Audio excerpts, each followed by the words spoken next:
Amigas, amigos, olá! Vamos retomar o nosso curso de moradia com o terceiro vídeo da série. No primeiro vídeo nós trabalhamos o processo de financeirização dos imóveis em escala mundial, principalmente a partir da hegemonia neoliberal nos anos 1990 e agora, no século XXI. Isso é muito problemático, porque transforma o imóvel não em uma moradia de bem social, mas em um bem econômico, com grande vantagem para o setor financeiro. No segundo vídeo da série nós trabalhamos o problema da gentrificação, como algumas áreas decadentes de grandes cidades se tornam objeto das necessidades dos investidores especulativos que fazem investimentos em gastronomia, hotelaria, com o poder público atuando no paisagismo, na segurança, viabilizando então esses novos investimentos com ganhos para o capital e prejuízo para a própria população nativa da região. O custo de vida aumenta, o que leva à expulsão das populações nativas da região. Então vejam, nós temos vários problemas ligados ao acesso à moradia em escala mundial e aqui no Brasil. Então, há algum meio de nós caminharmos para a solução deste problema? Ora, existem experimentos, existem meios de a gente superar o problema e inclusive já há alguns que estão em operação. Desde 2009 nós temos no Brasil o programa Minha Casa Minha Vida. Trata-se de um programa do governo federal que tem por objetivo viabilizar acesso à moradia para populações de rendas média-baixa e renda mais baixa, tá certo? Esse programa se mostrou relativamente bem sucedido nos últimos anos. Vejam, nós temos aí na tela os dados que de 2009 até 2019, e portanto em 10 anos do programa, mas envolvendo a partir de 2016 o golpe contra a presidenta Dilma Rousseff e o primeiro ano, 2019, do governo Jair Bolsonaro. Então, mesmo com o golpe, mesmo no primeiro ano de governo Bolsonaro, vejam os números do programa Minha Casa Minha Vida. Nós temos unidades construídas, 5,7 milhões, né? Unidades entregues até 2019, 4,3 milhões, tá certo? Então, a retomada deste programa agora em 2023, depois na prática, suspensão em governo Bolsonaro, é realmente bastante bem-vinda. Agora, como vai ser retomado o programa? Quais seriam algumas características que estavam no passado, estarão agora?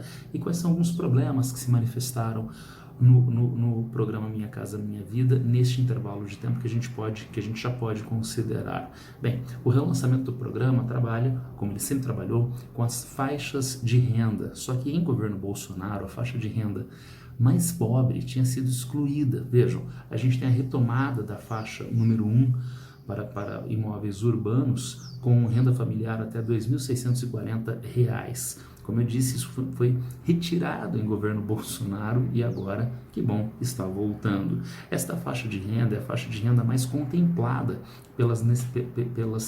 pelos programas viabilizados pelo governo federal, com subsídios para aquisição do imóvel. Entre 85% e 95% do imóvel são subsidiados pelo governo federal. A família vai pagar deste imóvel prestações que são de, no máximo, R$ 270, no mínimo de R$ 80. Essa prestação está fortemente condicionada à renda familiar e não a necessidades de mercado. Então isso é muito, muito interessante para que gentes de renda reduzida, que não teriam renda para pagar um aluguel na favela, possam ter acesso ao seu imóvel próprio. Ainda números, vejam, segundo a Caixa Econômica Federal, até 2018, quase 15 milhões de pessoas acessaram imóveis pelo programa Minha Casa Minha Vida, dava 7% da população brasileira em 2018. Então, como é que esse programa funciona? Como eu mostrei para vocês, como eu disse para vocês, são recursos federais, são recursos do governo federal,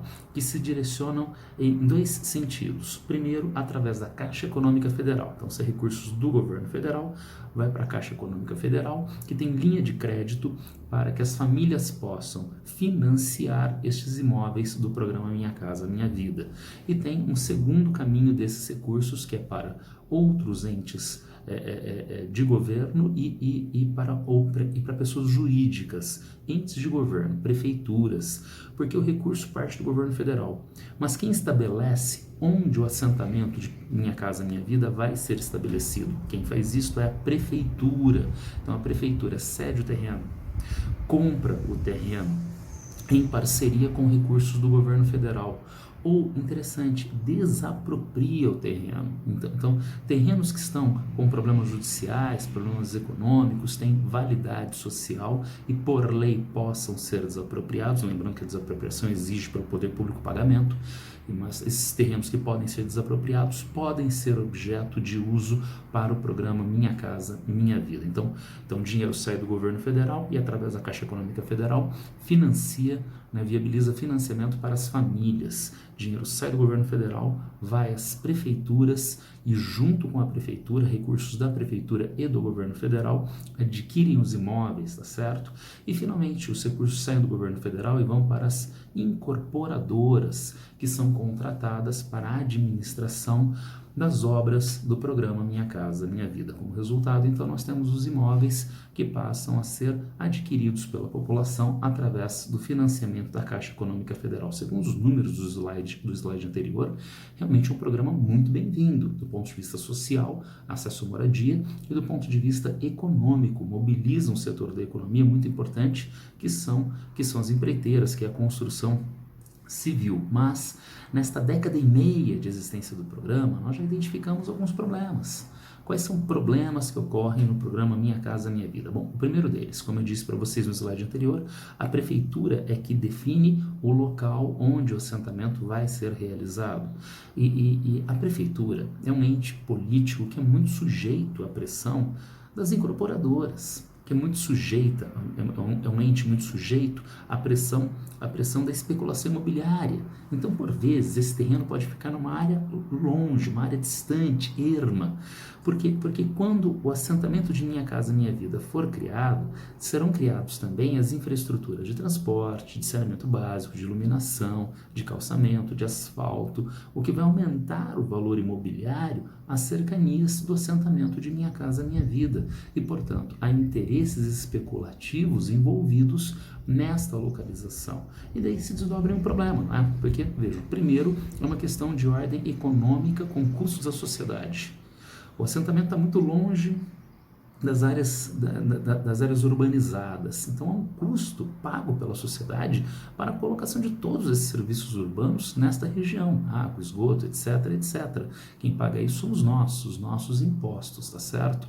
Há também um custo para as famílias, que são pobres e são assentadas nessas regiões distantes, tendo em vista o problema da distância e o custo com o meio de transporte. Vai ter que pagar o combustível do seu carro, vai ter que pagar o ônibus, o metrô, o trem, né, para se deslocar para o local de trabalho. Há também problemas para as famílias no que diz respeito à infraestrutura, né? E como a gente está vendo na foto, uma área erma, distante, que não tem serviços básicos, por exemplo, de supermercado, de farmácia, e, portanto, a pessoa fica isolada, a comunidade fica isolada desses serviços que são muito importantes para a qualidade de vida das pessoas, tá certo? Tem ainda mais um detalhe em relação a essa questão da localização, a localização precária e distante, né, que não envolve necessariamente especulação imobiliária. Então, a questão também de custos. Na redução de custos do programa, a prefeitura busca uma área relativamente mais distante e que é mais barata para aquisição, para constituição do assentamento. De qualquer forma, então, o primeiro problema é da distância. Distância via redução de custos ou por pressão da especulação imobiliária, que aumenta os custos para a sociedade de criação da infraestrutura na região, aumenta os custos às famílias que precisam pagar o transporte caro, distante, e que são colocadas numa área sem serviços sociais mínimos adequados, tá certo? Mas há um segundo problema que foi identificado ao longo desta década e meia do programa, né? O problema ligado às incorporadoras, que são contratadas pelo governo federal. Então, o governo federal tem um contrato por uma quantidade de imóveis em um determinado prazo, tá certo? Agora, qual é o lucro da incorporadora, da, entre aspas, empreiteira? Empreiteira não é incorporadora, mas qual é o lucro da incorporadora? Ela vai ter lucro mediante a redução de custos. Então, ela tem um contrato, ela tem um prazo, ela tem casas a serem entregues. Mas e se ela faz um projeto de casas pequenininhas? Então ela tem um custo menor na construção, tá certo? Claro que esse projeto foi aprovado, mas tem um custo menor na construção. Essas casas pequenas são problemáticas primeiramente, porque cabe à família de, por exemplo, 4 pessoas, né, 2 adultos, né, 2 crianças, nesse domicílio relativamente pequeno. Agora, e se o casal resolve ter mais um filho? E se o casal adota uma criança? Né? E se os pais do casal precisam morar com o casal? Então, e tem jeito de você fazer uma reforma, fazer um puxadinho? Não tem, porque o projeto é muito simples, é muito pequeno e simples. Então, esse é um primeiro problema para as famílias. Mas tem um segundo problema.